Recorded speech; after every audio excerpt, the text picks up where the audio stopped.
Business news, and Opiyo Wandayi has officially taken over as the Cabinet Secretary for Energy, succeeding Davis Chirchir, who has held the position for the past 20 months. Kenyans can expect a continued focus on stable access to affordable electricity and petroleum if his maiden speech is anything to go by. Let's get more from our very own Jasmine Wandayi.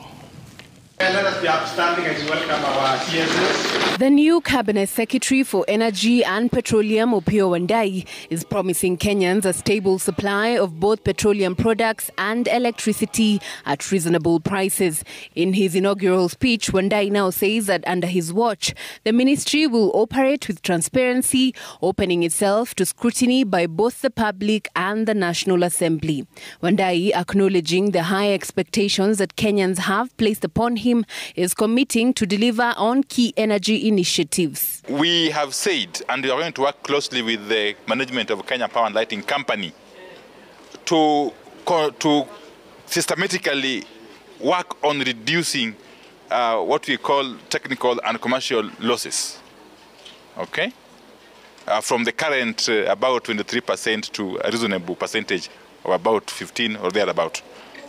Once we do that, I am sure in the fullness of time we shall be able to do it. The cost of electricity will be bearable. Okay? And as you must also understand, the cost of both electricity and petroleum products is a factor of, is contributed to by very many factors.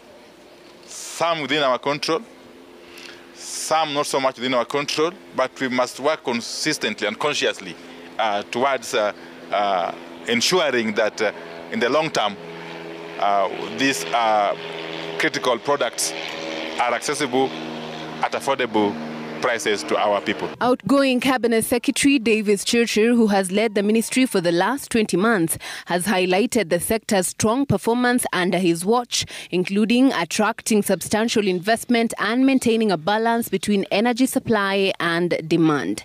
Now serving as a Roads and Transport Cabinet Secretary, Chirchir has expressed confidence in Wandayi's leadership, noting that the ministry has no pending bills and is well positioned for continued success. There's a lot of planning that goes into bringing products into Kenya, bringing products to support Uganda and our neighbors.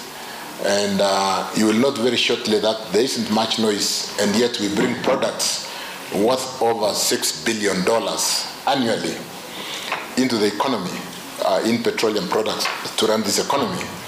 A lot of planning, no debt, it's a private sector space.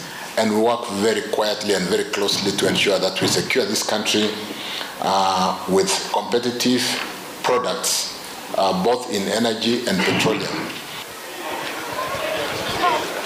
And so begins a new journey for a man who has spent over a decade in opposition politics. Jasmine Wandayi, Citizen TV.